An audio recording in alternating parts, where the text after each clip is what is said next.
Hey everybody, Indiana Magnum again. So the other day I was out at the gun club and this fella showed up, and unfortunately he'd forgotten the keys to his trigger locks. Now that's not usually a very big deal, but he was a long way from home and he really didn't want to have to go all the way home to get his keys. So anyway, we keep a few tools out at the gun club, and I was able to, quickly show him how to get the trigger locks off. So I thought to myself, well, maybe there's a few other folks who might be interested in knowing. It's pretty simple, because it happens to all of us. I think we've all forgot our trigger locks, or our keys to our trigger locks, that is, at some point in time. I know I've done it. That's why nowadays I use the trigger locks that have the combination on them. You set your own combination. I don't like these keyed ones. Either you forget your keys or you end up with so many trigger locks and so many different keys, and it takes you 5 minutes to find the key. I've seen all kinds of guys doing that, struggling looking for the right key for the right lock. So I like the combination ones, but still a lot of these old key ones around. And fortunately, they're really, really simple to get off, if you don't mind destroying the lock. Now, I've seen other guys who didn't want to, break the lock. So sometimes I've seen where the lock hasn't been on real tight, and they're able to get in between the two halves with a screwdriver and mess around and get it open. Or sometimes somebody else. There's only so many combinations for these, for the most part. So. Or so many keys, that is. So sometimes somebody else has the right key for your lock, but and there's probably other tricks too. But me, I just destroy them, and they're real easy to do. All you need is a drill bit, small drill bit, and a drill, and it's handy if you've got a little screwdriver. These things are made of brass for the most part inside. They're not high security locks. They're just made of brass in there, so they're real easy to drill out. You just zip, gone. So let's drill one.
Voila.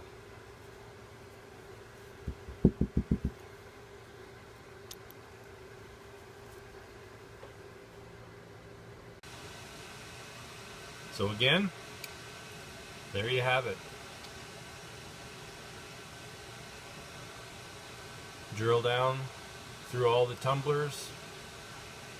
Take your screwdriver, stick it in the hole you've drilled, turn it just like a key, pull it apart. In that case, I just locked it. Still seems to work.